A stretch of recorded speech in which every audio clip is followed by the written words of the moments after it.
Hi, welcome to Fiberchats. I'm Irina, I'm the host here, and today I want to tell you about my visit to Barcelona Knits. That was my very first international knitting festival, yarn festival, and I went there with my friend Claudia Quintanilla from UNIT in Toronto.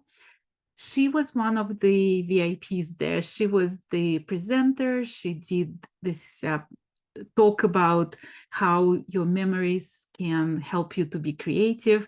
She also taught a class there and she had book signings. So we flew together on Tuesday night. We flew to Barcelona and we arrived Wednesday. By the time we got to hotel, it was like around 3 p.m. So we crashed for a couple hours, then we went for a very casual dinner. And then Thursday was my free day. So what better way to spend free day than with somebody who is local to Barcelona?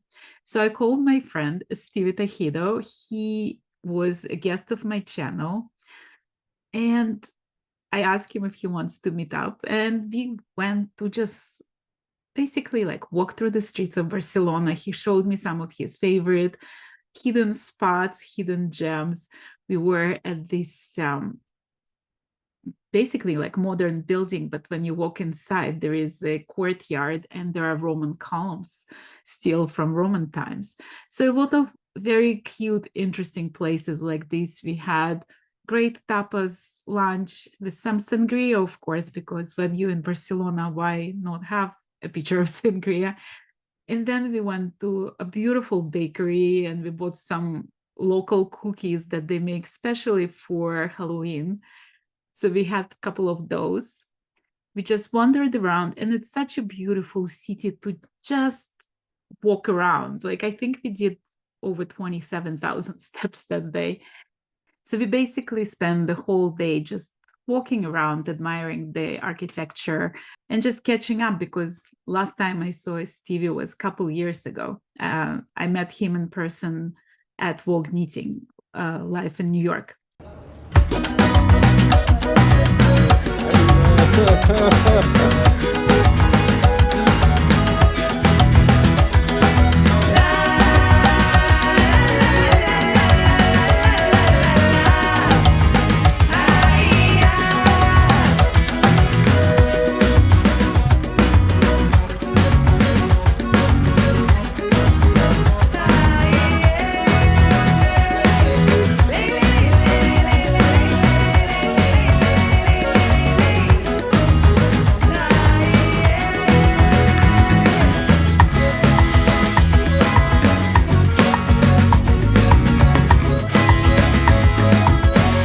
Then we met with Louis Boria, who was there as part of the tour organized by Rowan Tree Travels.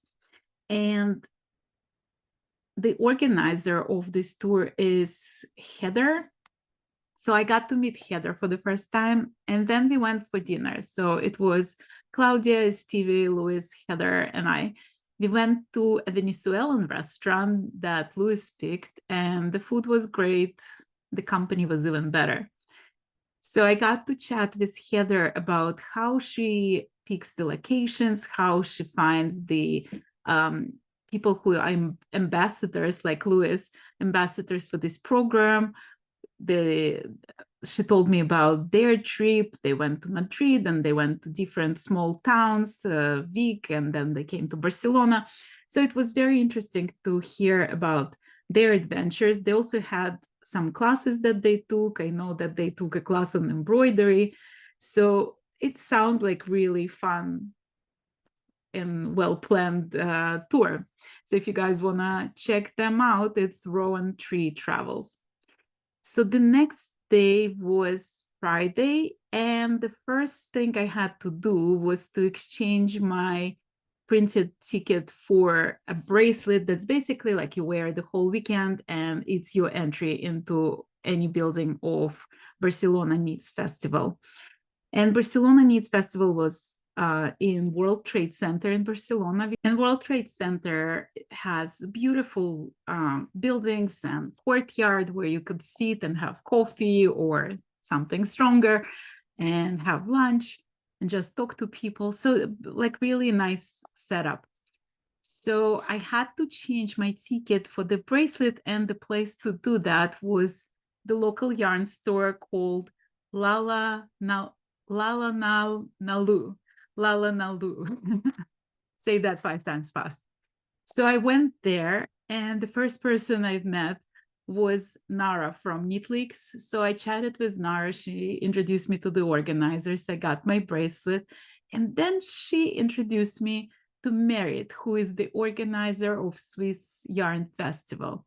And I think that was the best thing that happened that whole trip, because Merit and I instantly became friends. We walked back to the hotel together, and it's 1 hour walk. So in 1 hour, we covered a lot of topics. And by the time we got to hotel, we were fast friends. So then we went for lunch together, and we had some great tacos with some local beer. And we chatted about like what it takes to organize the festival, to schedule all the teachers, tutors, and make sure that the guests feel welcome and special, and how is it different between different festivals, and how when she goes to something like Barcelona Needs, how she looks at it from the viewpoint of an organizer of the festival. So Friday, we spent a lot of time together. And then in the evening, I got invited by Heather and Louis to join their tour group at La Pedrera. And La Pedrera is one of the buildings built by Gaudi. So we went there for private tour at night. And from the rooftop, you can see entire Barcelona. And I took so many pictures and so many videos. And then the last day of the Barcelona visit, my phone got stolen. And so, because I wasn't using Wi-Fi, nothing that I filmed or took pictures of in Barcelona made it to my iCloud. So I made a call to all the knitting community who were there, asking like, if you have any pictures of me, or if you have any pictures of vendors or any videos, please share them with me so I can share them with my audience. So whatever you're going to see today was basically taken by other people and not me. So, I guess what happens in Barcelona stays in Barcelona, quite literally, in my case.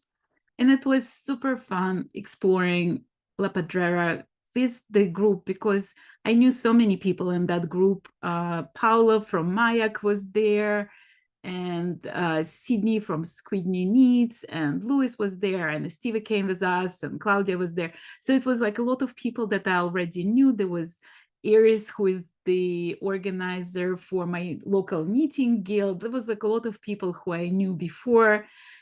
Shamika also sent me some pictures. So thank you, Shamika, for helping me out. So we spent great time walking through La Pedrera, admiring the architecture inside and outside, looking at the beautiful view of Barcelona from that rooftop. Then we had some cava with some sweets, some cookies, and it was really great time to end the day and to get ready for the actual festival.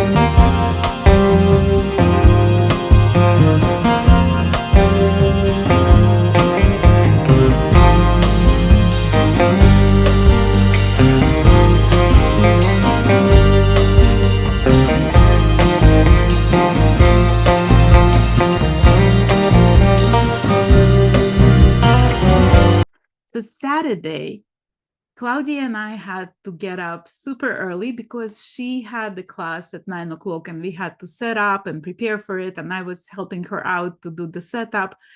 So we had early breakfast, and we rushed to World Trade Center with whole suitcase of samples and materials for the class. And it it was very nicely organized because the organizers sent her some helpers also to help set up, and there was water provided for everyone and some goodie bags for the participants of that class. So it was really nice. Not only they would get the pattern and some materials for the class from Claudia, but they also got some gifts from the organizers of the festival. And Claudia was teaching a class on embroidery on knits. So she had kids provided with thread and the special material on which you do the embroidery. And it was really fun to watch her in action. She is so passionate about what she does, and she's really knowledgeable about it too. So I filmed a little bit of the class at the beginning of the class, and then I went to stay in line to get into the actual festival.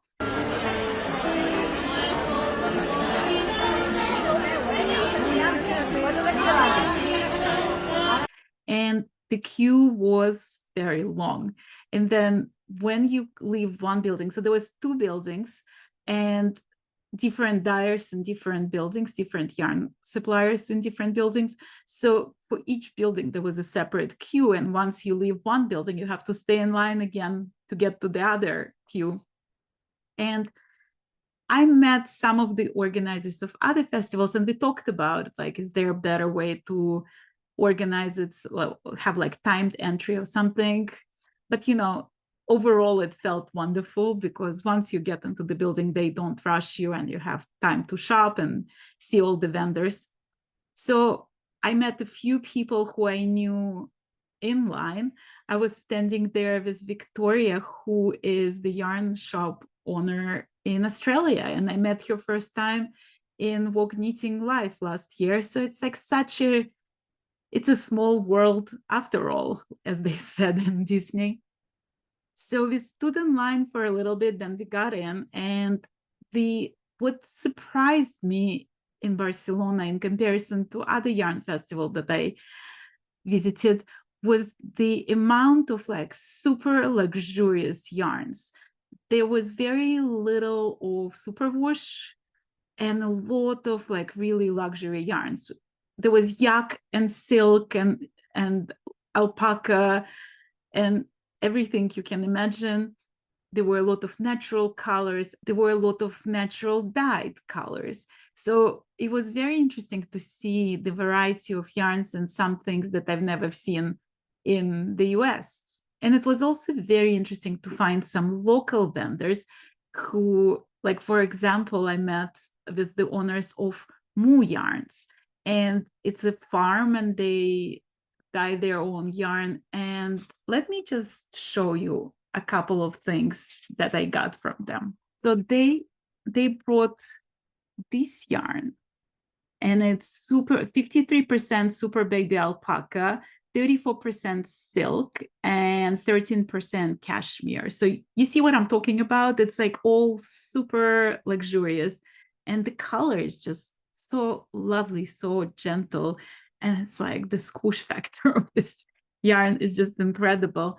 And they also gifted me these two skeins of pure mulberry silk. And if you just look at the depth of color, you see some yellows, some whites, some ochre, some greens, like so many different colors, and just beautiful how it's hand painted on silk. So they had some incredible yarns, and this is their label. So it's muuuyarns.com. So you can check them out and see what you might like to get from them.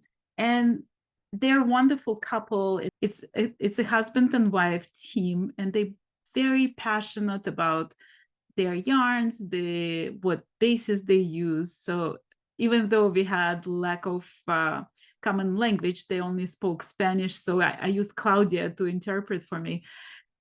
It was so wonderful to meet them. You could feel how passionate they are about what they do. Those of you who have been watching my channel for a while, you might have seen my interview with Rabladal Moher. And this is two guys who have a farm in Spain, and they have cashmere goats. So their booth was probably the busiest booth in the entire festival. I saw Steven West at some point standing by himself, and I mean, his booth was also swarmed, obviously, but they were busy every second of both days. There was just no break for them. And they sold out of their yarn. So they have yarn that they make with their goats. And that got sold out in minutes. But I saw this color and it's just called my name. And it's called Truffle Trouble. It's silky BFL. It's hand dyed. It's 55% blue faced Leicester and 45% silk. And it has these like little tiny specks on it and little twists of color. So really love that. They only had 3 skeins. I would have loved to have another skein, but they only had 3 skeins left. So I took that. And they promised they're going to send me some more yarn when they have it with their goats. I was also very pleased to see the team of This Is Neat. So a little backstory. In 2019, I booked my tickets to go to the festival, Yarn Festival in Dublin. And Lisa, who is the owner of This Is Neat, was one of the organizers of that festival. And then, of course, COVID happened. So my whole trip got canceled, and I still have voucher for the airline to go to Dublin. So that might happen actually. So I finally met Lisa and Joy and her sister, who is the dyer of Townhouse Yarns. So this is the brand that Lisa carries. It's like their in-home brand that they carry in the store. And this, so they gifted me this skein, and it's their new base. It says farm to yarn. There is a traceability tag, and you can see which sheep and find this was made from, and you can find the farmer. So how cool is that? So this is their newest projects, and they offered me to choose. They had like 6-7 skeins to choose from. You know me, I had to choose the turquoise because, of course, this is my favorite color. So it was really nice to meet Lisa and Joy and the whole team, and we took some pictures there, and we got a chance to chat.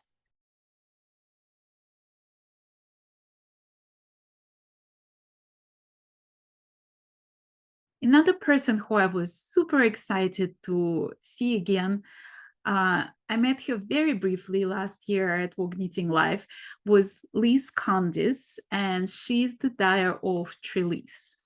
And she was selling some of the most beautiful colors there in mohair, and I had to have a couple. So I got these 2. So this is Poseidon. It's 72% kid mohair at 28% silk in lace weight. It's 50 grams, 420 meters. And the colors, this one is called How Deep Is Your Love? And this one is Careless Whisper. And, I just had to have them. I also got to meet the team of Pasquale Yarns, and I know that brand for a while. I met them at H&H a while ago and talked to them. But this time I met with Paul, who is the owner of the company, and also Soraya, who is a designer of her own, but she is responsible for social media of Pasquale now. And also I met Marina Storm, who done a few designs with Pasquale team. So she was at their booth as well. So it was really nice to see all the yarns that they have. And I discovered they have the softest possible cotton. I didn't know cotton can be that soft, but they have some very interesting materials. They had pure camel, they had all sorts of things and natural colors and dye colors. So check them out. You might discover something for yourself there as well. Another dyer who caught my yarn was Nikki Bijou. And I got this mohair. I don't know, lately I'm just obsessed with mohair, so I use it in everything. And this is 70% baby mohair and 30% silk. I like the colors, but they also reflect the light with black light. So I'm interested to insert it into something. maybe a hat for my son, and he can, when he goes climbing and the car passes by, they'll see him better. He likes those color reflected yarns that I use for his hats, and how excited they were there to be there. But unfortunately, I can't show it to you because, yeah, you know, my phone got stolen. But I also met at his booth Isabel, who came specially when she knew that I'm coming to Barcelona. She came to see me. It was so touching. Isabel has been part of Human Southwest Needs. She participated a couple years already. And it was so lovely to meet her in person. She brought me a little gift of garlic spread. And yeah, I advise you not to kiss me because it's delicious. Thank you, Isabel. It was lovely to meet you there. And we got to take a picture all together with Stephen and Isabel. And she even filmed some behind the scenes little snippets of me interviewing Stephen. But, you know, yeah.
Stephen was super busy. There were knitters who came from all over the world to show him their MCAL shawl. I saw him taking thousands of pictures with everyone. And then he had a presentation on Sunday where he was talking about choosing colors for your shawls and all the color theory. And they had this picture taken on the stage with some of the people who brought their shawls to show Stephen. So I'm sure he enjoyed every moment of it. And I know the love for Stephen was in the air, it was palpable, and he seemed to be enjoying it. On the evening of Saturday, the organizers had a gala dinner, and I didn't have tickets to go there because by the time I decided that I'm going to go to Barcelona, it was all sold out. But fortunately for me, Heather's group of the Rowan Tree Travels had one cancellation in their group. And so I was able to go instead of that person. Best surprise ever. So I sat with the Lewis and Heather and the group, and we had really great time. There was a drag queen performing. Everybody was dancing. It was really fun to be part of that. And dinner was really good as well.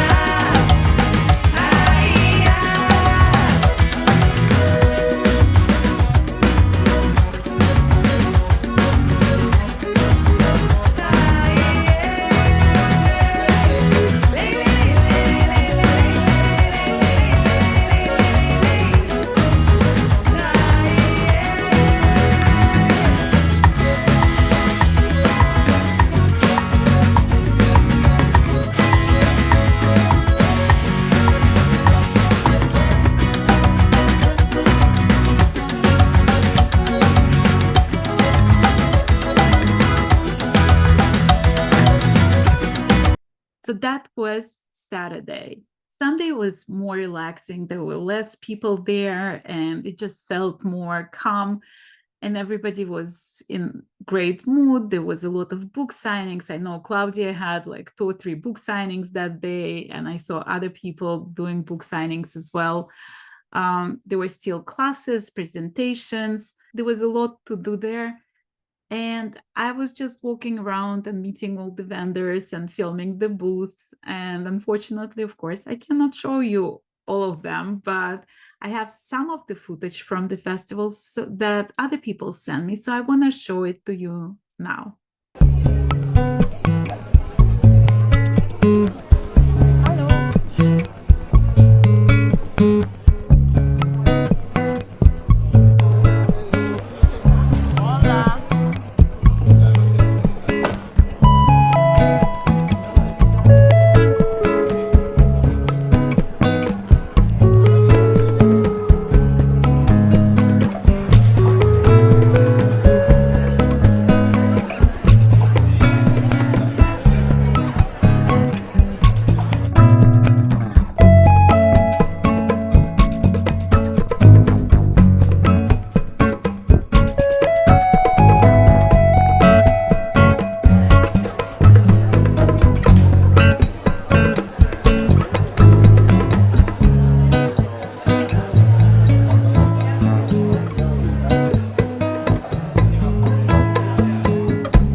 And talking about the courtyard, I met so many interesting people there. I was sitting with Merit from Swiss Yarn Festival, and she introduced me to her friend Lisa Misner and her husband. And Lisa designed these socks just for festival that had "Eat, Knit, Sleep, and Repeat" written on them.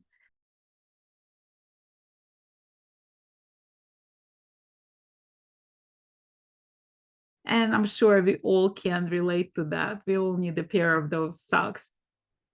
And then as we were sitting there and chatting and having some beer and guacamole, I know, Isabel Kramer came to stop by to say hello. So I got to meet Isabel in real life. And her interview just might happen very soon on this channel. So hit that subscribe button so you're not gonna miss anything of what's coming up on this channel. Another person who I really enjoyed meeting was Didak. He is one of the knitters who participated in my Shetland lace knit along. And he came with his equilibrium shawl. It was so beautiful. He just did marvelous job with that. So it was great to see him and give him a hug and take a picture with him. And actually, I do have this picture. I had a lot of people approach me. There were people from Brazil and people from the States, just people who knew me from Instagram or from YouTube and who came to say hello. It was so touching that people came and told me that they enjoy watching the channel. And of course, it was also great to see people who were guests of my channel. So it's always such a treat to see people who I interview in real life. For me, this is the best part, meeting them after we had this conversation and spending some time together. Sunday night, I went to have dinner with Steve, and we just had some tapas and talked about his dreams and my visions and, just all the creative stuff. It was wonderful to just be able to spend some time together without all the rush of the festival and just talk about like what he saw at festival, what I was doing there, exchange our opinions and things like that. So I was really grateful that I had somebody local who could, he would show me around and spend time with me and tell me about he was telling me about his childhood and his life, and it was just great to be able to connect and to get to know each other better. So on Monday, we had very relaxing day. I just spent it knitting with Claudia. I was test knitting one of her upcoming designs. And unfortunately, I can't show it to you because it's super secret test knit. If you don't know, Claudia Quintanilla and Andrea from Fruity Knitting are organizing a knitting retreats in Costa Rica this winter. So Claudia was preparing a pattern for that retreat. And the retreat takes place in February. There is like 4 different groups they're going to have there. So if that's something you want to do, check it out. I think it's on both their websites, and there's still a couple places left for the 3rd group, I think, and some places left for the 4th group. So if you rush, you might be able to get a spot there. And they're also going to be teaching classes, both Andrea and Claudia, on I don't know if I can share any more information, but it sounds like it's going to be a great time in Costa Rica with some great food and great classes. So Claudia and I were knitting, and then the team from Moo Yarns came over to say hello to Claudia. So we spent some time with them. We had dinners in one of the nearby restaurants. And that was basically the end of our Barcelona adventures, except on Tuesday, right before we left, Stevie came to surprise me, and he brought me this, I don't even know if I can call it sweater, but I call it this piece of art. So he's very abstract, avant-garde designer, and I admire his imagination and his skill so much. He just creates this beautiful costumes, if you will, out of thin air. And he made this while I was in Barcelona. So how fast is that? I have some pictures from when I put it on and I modeled it for him. So here are the pictures of this beautiful costume.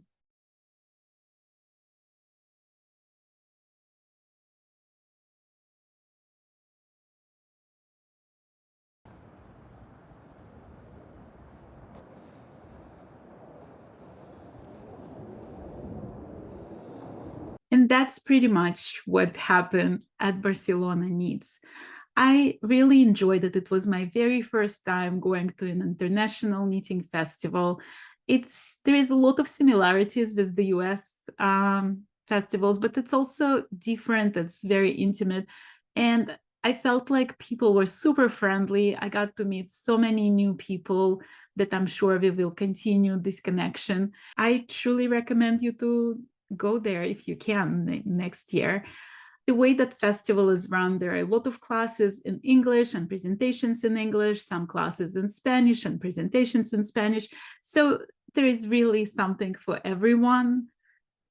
And if you're in that neck of the woods, consider visiting that festival. I enjoyed it tremendously.